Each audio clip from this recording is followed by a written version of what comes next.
ഞാൻ ശ്രുതിയുടെ ഇളച്ചനല്ല.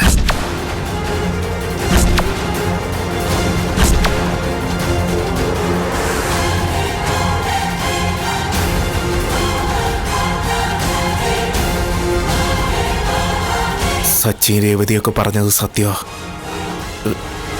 എൻ്റെ ശരിക്കും പേര് ജയരാജ് എന്നാ.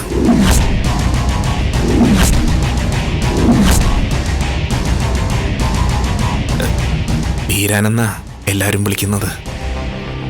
നാട്ടില് ഒരു ഇറച്ചിക്കട നടത്തുക.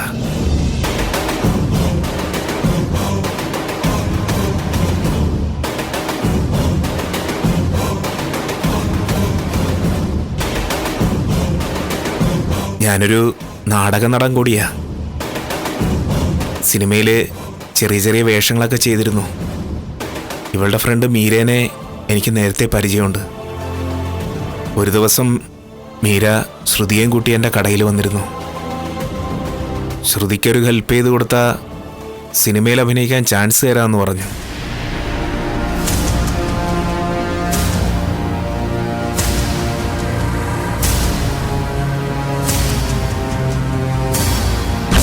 നോക്ക്, ഇതാണ് എൻ്റെ ഹസ്ബൻഡ്. പേര് സുധി. ഓർത്ത് വെക്കണം, പേര് മറന്നു പോരുത്. ഒരിക്കലും ഇളയച്ചൻ എന്ന ക്യാരക്ടർ വിട്ട് ഇറച്ചി വിട്ടുകാരനാവരുത്. ഒരിക്കലും ആവില്ല. വരേണ്ട വീടിന്റെ ലൊക്കേഷൻ ഞാൻ നിങ്ങൾക്ക് അയച്ചുതരാം. പണക്കാരനായ ഇളയച്ചനായിട്ട് ഞാൻ തകർക്കും. എന്തൊക്കെയാണ് കേൾക്കുന്നത്?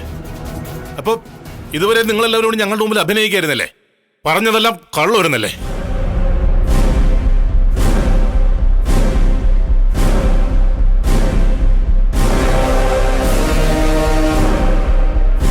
അപ്പോ ശ്രുതിയുടെ അച്ഛൻ മലേഷ്യയിൽ ജയിലിൽ കിടന്ന് മരിച്ചു എന്നൊക്കെ പറഞ്ഞതോ?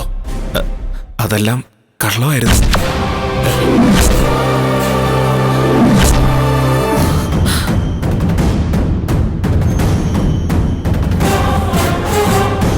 ശ്രുതി നിങ്ങളോടൊക്കെ അങ്ങനെ പറയാൻ പറഞ്ഞിട്ട് ഞാൻ പറഞ്ഞതാ.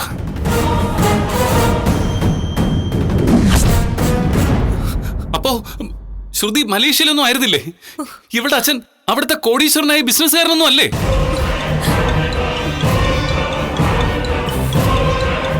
അതൊന്നും എനിക്കറിയില്ല. ഞാൻ ശ്രുതിയുടെ ഇളയച്ചനുമല്ല.